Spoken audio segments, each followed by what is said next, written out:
Hello, I'm Mike Gordon, and welcome to my perfect playthrough of Crash Bandicoot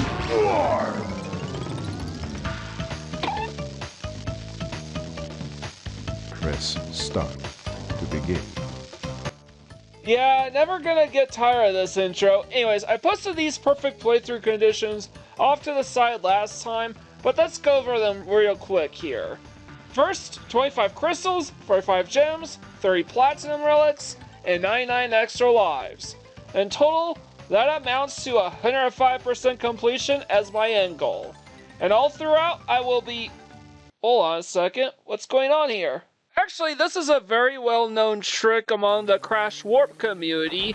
Basically, if you wait until the third demo starts loading in, press and hold the triangle button, and if the HUD pops down, you suddenly have control over Coco in the level Bye Bye Blimps, and you can now freely play the level.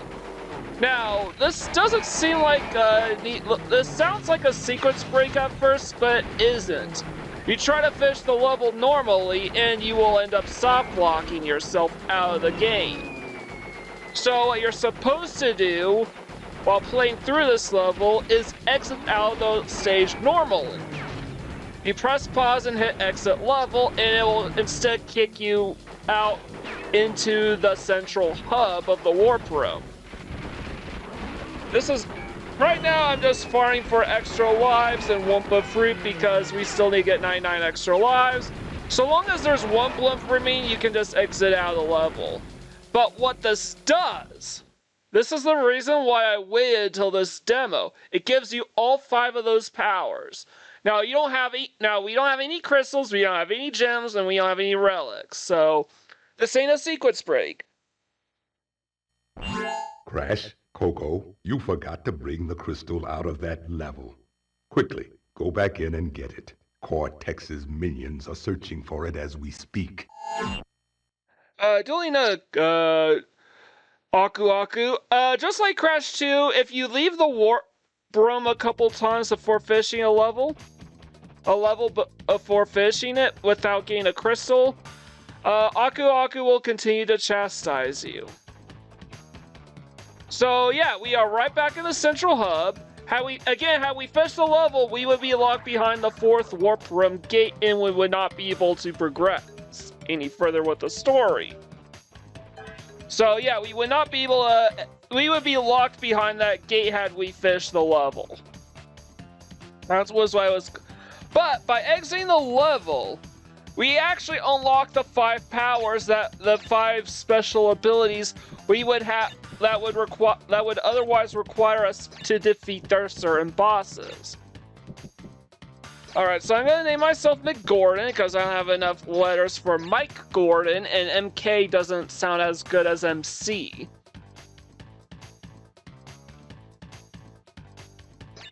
So, I'm gonna play through the level, and I already have, and what I'm specifically going for are the running shoes, so I can get the Platinum Relics super early.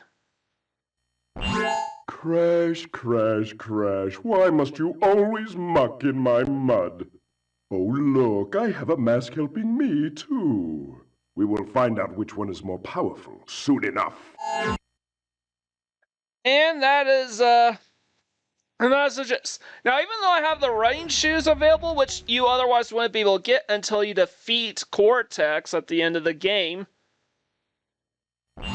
Crash, Coco, you are not listening to me. Find the crystals that look like this before Dr. Cortex enslaves us all. Okay, so technically those 2 cutscenes with Aku are missable, so I wanted to show them both off. As soon as you obtain a crystal and complete the level with the crystal in hand, Aku will not talk to you again. So even as I was saying, even though I have the running shoes already, I want to start the levels that don't need the running shoes because they are, in a way, sort of the hardest levels in the game to get Platinum Relics in. It can also be a bit frustrating to get the gems. And this is technically the hardest level out of this first batch to get the box gem in, as well, you are on rails, and I just charged through the barrel so I don't have to take the death.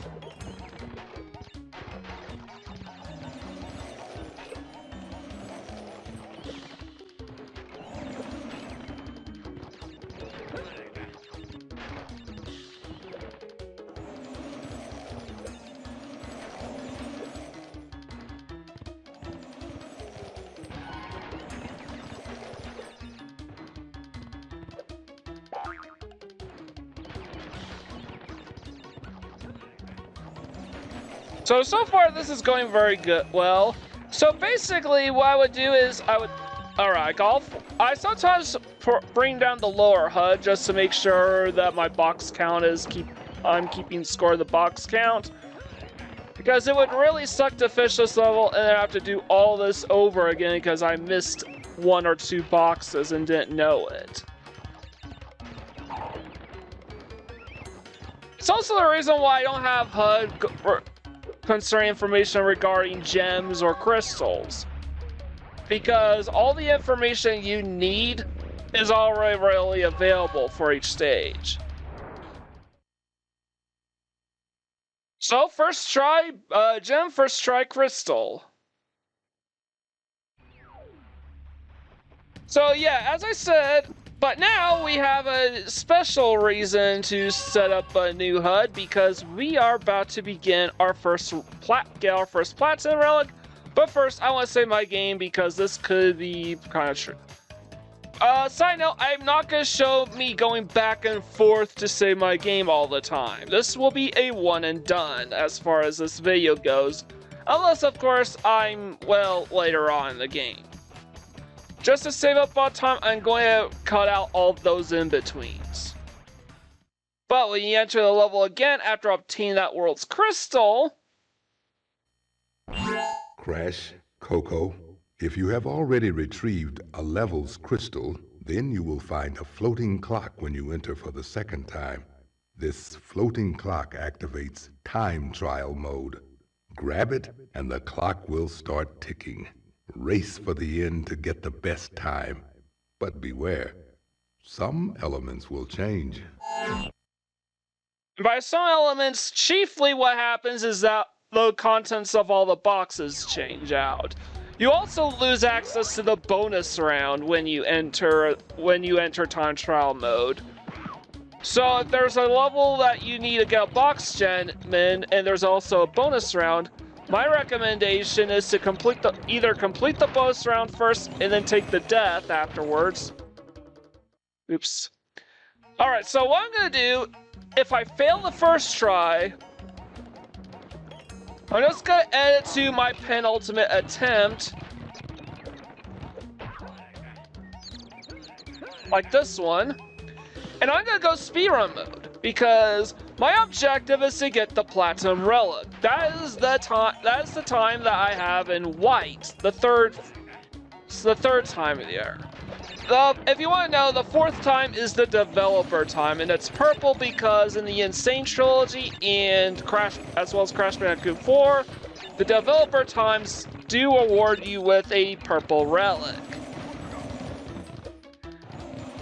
And I'm just gonna say, thank God we're not doing the Insane Trilogy because I do not want to try to nab beat all the developer times.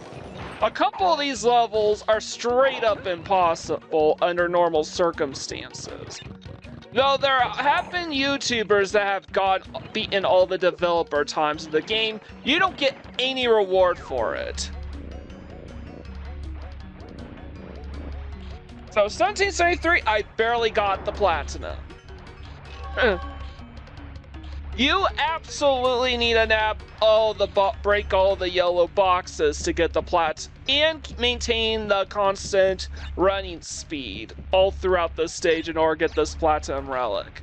So good luck.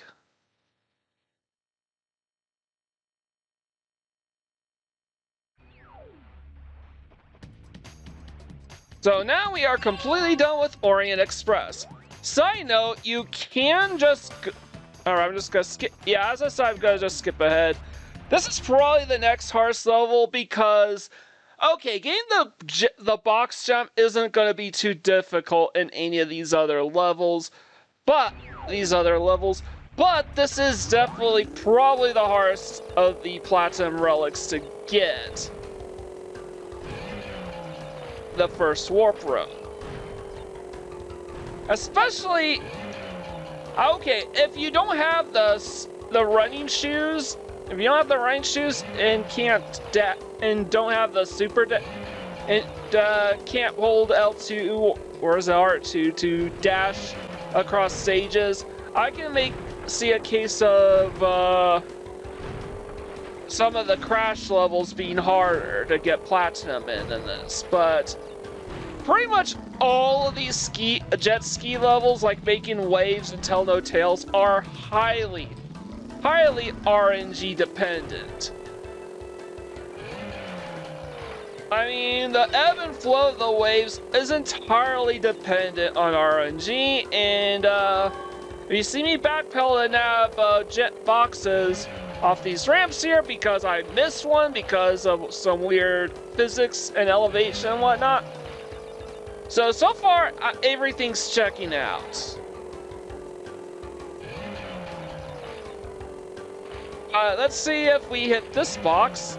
Yeah, and this one? Nope, miss it. Because the physics gets a little wonky, and yes, those waves, the ebbs and flows of the waves, does play a factor in whether or not you get the boxes. But I don't know why I'm being super careful, because I'm gonna get the... if you're not using that cheat to start with all the power-ups, these levels, though, are probably the only Platinum Relics you can realistically get without the rain shoes. But, and this is a huge but, there is a catch, because, I'm not going to go into too much detail right away, but there is a glitch in the North American version of Crash Warped, and only in the North American version of Crash Warped, maybe Japanese version, and it is known as the... And this glitch is known as the button glitch. Basically, if you step on a button and try to load in another...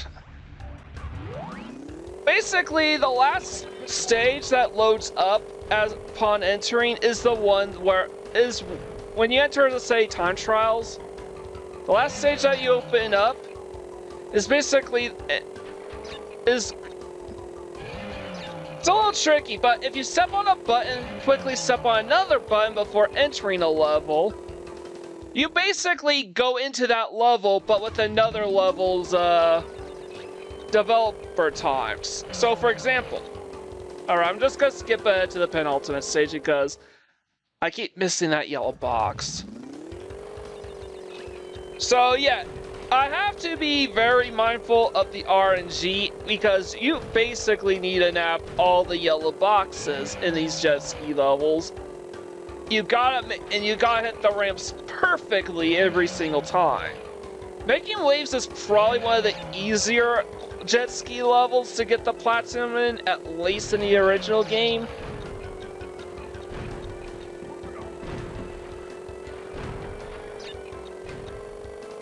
But, yeah, you want to try to get everything. You don't want to have to slow down, or if you do just barely, you want to just take the finger off. Ignore those boxes to the left because they're just normal boxes, not yellow.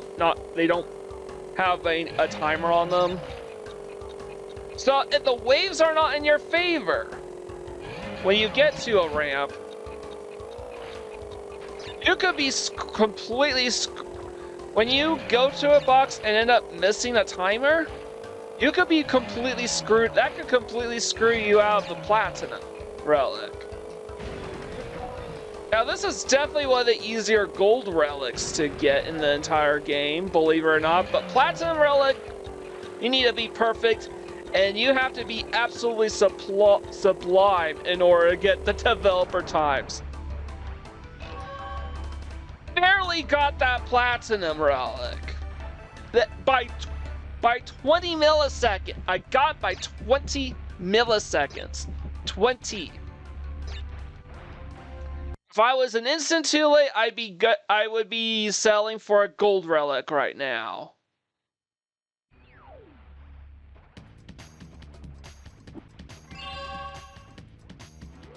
By the way, something else worth so the button glitch.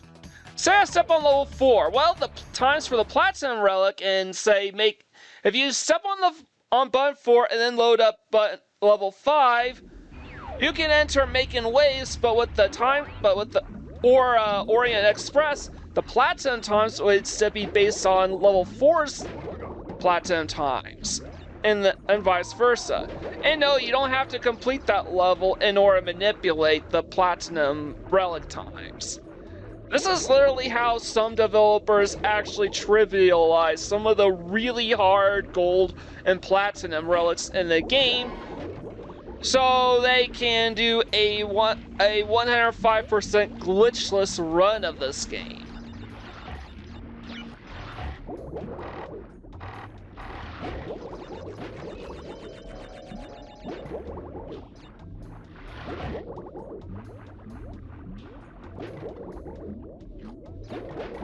Now, I'm not going to actively exercise the button glitch, but there are 2 levels where this is not an option. Because this is the North American version, and due to the nature in which you access those 2 levels, it is impossible to take on in order to enter those levels without activating the button glitch. The button glitch is automated for those 2 stages, but we'll get to that in a bit.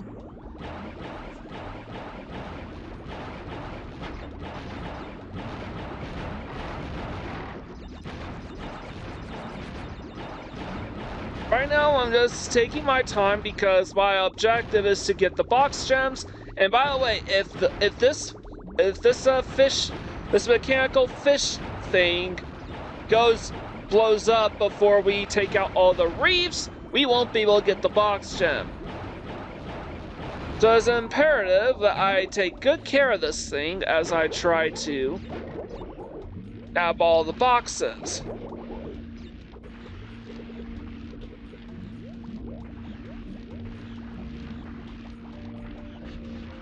Now I do have an Aku Aku mask, so I can take a hit. But when I'm running the male fish will take the hit before Aku Aku does. So Aku Aku's not going to protect the underwater fish thing, mechanical fish. It'll only protect Crash himself.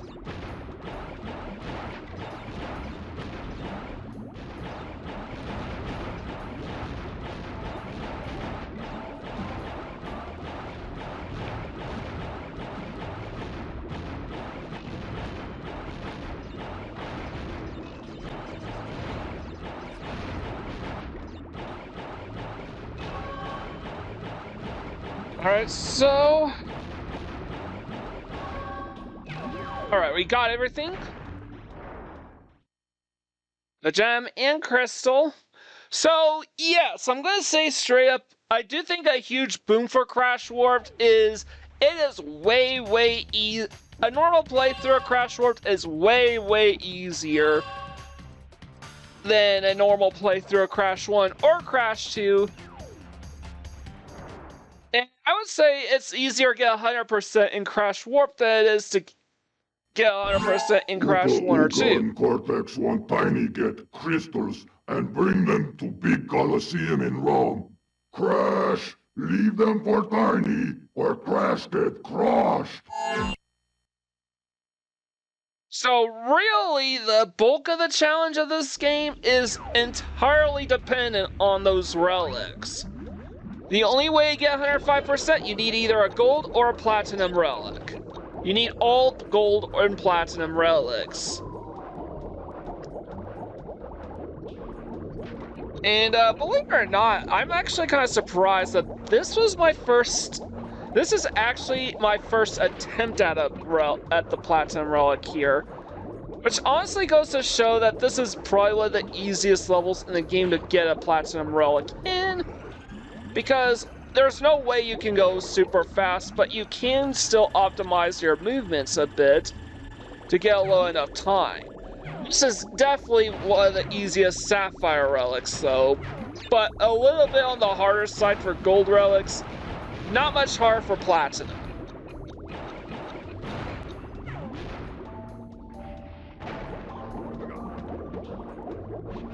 So I need to hurry through. I'll take it. I'll take the damage. That's what the masks are for.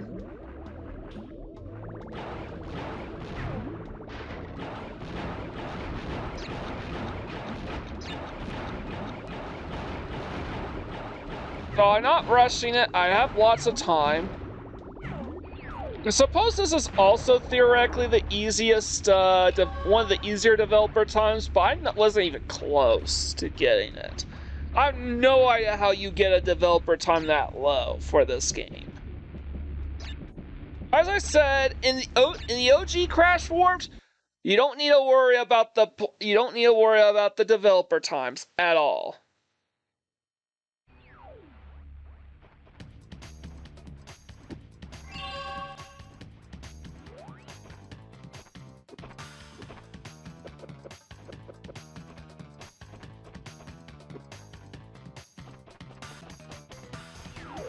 So that's all the difficult Platinum Relics in the bag. Again, a bit surprising I was able to get the Under Pressure on my very first try. And oh yeah, consider this a one and done thing, but if you have the bazooka, you can blow up the chicken. That's kind of fun. It is otherwise not possible to kill a chicken by running up to it and spinning. It'll always avoid you.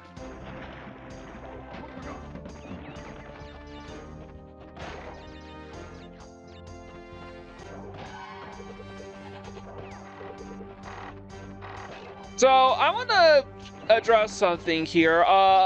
My tiling conventions for Crash Warped, rather than just say first World War I, World War II, because I'm gonna spread things out a bit. I'm gonna ignore that mask until I complete this bonus round. And the reason why is because I want to hold on to the invincibility until the very end.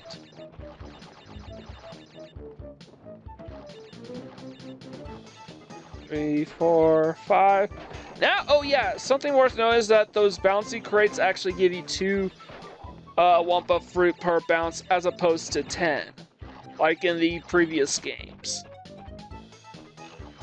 As again, the developers of this game want to value speed and precision over anything else, which is also why the level layouts for these games for this game is overall way easier than it is for Crash Warped. The real challenge is getting the Platinum Relics.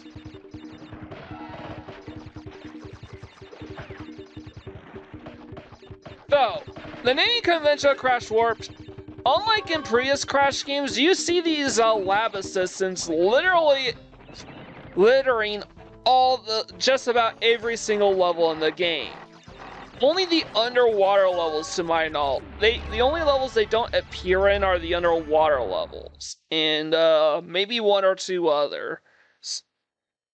I always had a name for them because they kind of looked like a kid I knew back when I lived in Pennsylvania. They just kind of like this flat top head and glasses. They are such a recurring menace and are annoying to deal with for a little kid me in all the other Crash games. And I always had a name for these guys, Jeff. So whenever I tile an episode of Crash Warped, I'm going to try to include a Jeff, one of these lab assistants who I will be calling Jeff from now on.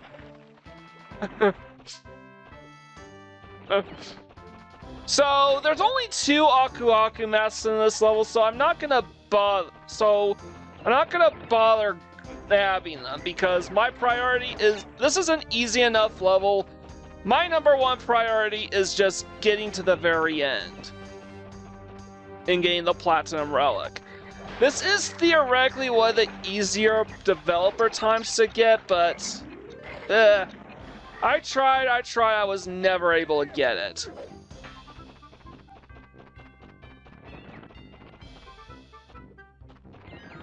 So yeah, those 4 boxes at the end, they do not contain Aku Aku Mask. So I beat the Platinum time for rather convincingly here, and on my first attempt, too. But 3993, that is a bit too challenging for me. Maybe if I decided to become like a Crash Warped speedrunner and try to grind out those developer times, I would gun for them.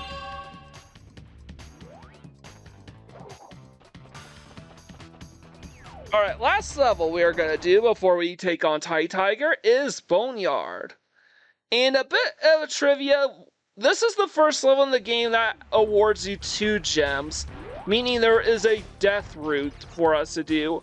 Unfortunately, it is a death route that requires a colored gem, which means we will have to come back here later on in my playthrough once we have the red gem in hand.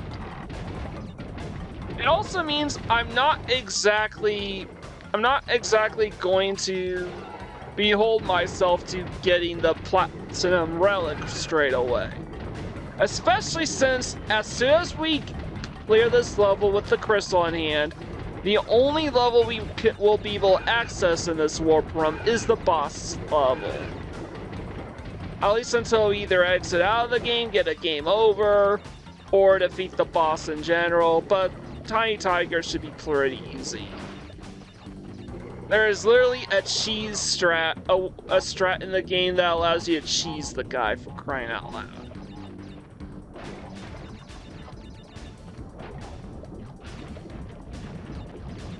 Now, had I not nabbed those Aku Aku masks, I probably would be able to gain the invincibility feature here. So there's a Jeff in this stage, of course. They are high in the water looking to grab you.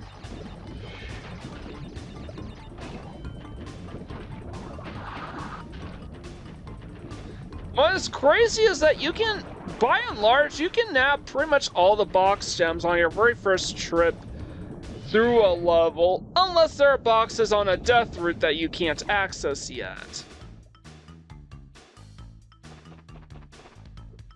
There are no boxes on, the only boxes that might be on the death route for this stage is, would all be nitro crates, and there is like an explanation box that will nuke all the nitros in a given level early on. Sure, as you progress through the game, you get access to a bazooka, so that pretty much means you don't necessarily have to, which basically means that it's not entirely necessary to have those anymore, but how the heck did that happen? I got an extra life off of that Jeff by spinning into that Jeff for some reason. I think I might have spun him into an extra life box is what happened.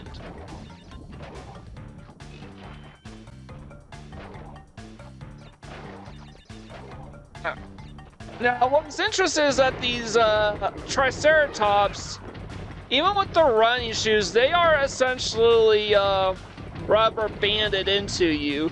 So no matter how fast you run, they will always remain just right behind you. Whereas if you were playing, say, Crash Bandicoot Warped,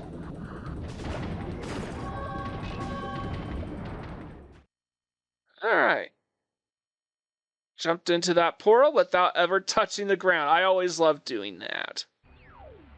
So, because I still have to come back here and nab that final gem, and because I have to face Tiny, I'm not gonna bother with this time relic right away. Instead, I'm just gonna go ahead and face Tiny Tiger right here, right now. Crash! Coco! Store the pretty crystals! Tiny, take them back! In Gladiator Arena! And yeah. As I said, my main objective here is to just... So, Tiny Tiger is way easier now. All you have to wait is for him to get stuck to the ground, because he will lunge his trident into the ground and won't be... And then you spin into him, and that's how you damage him. But trivia, I think this is the first game where Tiny is specifically classified as a mutant tiger. Now here's the cheese strat. After you damage Tiny, he'll jump up there and unleash these lions out of these tunnels. But if you hide in that top left corner, they will never touch you. This does not work in Reignited Trilogy, by the way. If you try to do that, not only will the lions still be able to grab you, but all the Jeffs in the crowd are going to start throwing cheese at you. Because, you know, you're, as an in-joke, you're trying to cheese the very first boss in the game.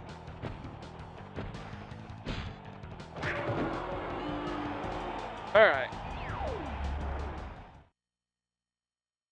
And that is it for Tiny Tiger. Very easy. Well done, children. By defeating Tiny, you have unlocked the gate to the next time travel area. Go back to the center of this time twister and save your progress if you wish. From there, you will see that the gate to the second time travel area is now open. Oh yeah, and I should also mention real quickly, normally the reward for defeating Tiny is that you gain access to this super body slam ability. Your body slam gets upgraded so to have a much wider radius. But we already got that power up via the demo glitch. But we also unlocked the second warp room. Regardless, you get a percentage point for defeating a boss no matter what, the first time, no matter what, so we don't have to worry about any glitches with the percentages in this game. So that is it for our part 1 of my perfect playthrough of Crash Bandicoot Warp. Next time we're taking on the second warp room. So leave a like, comment, share, and subscribe to my channel if you haven't already done so. I greatly appreciate it. With all the way, this is Mike Gorin, sign out.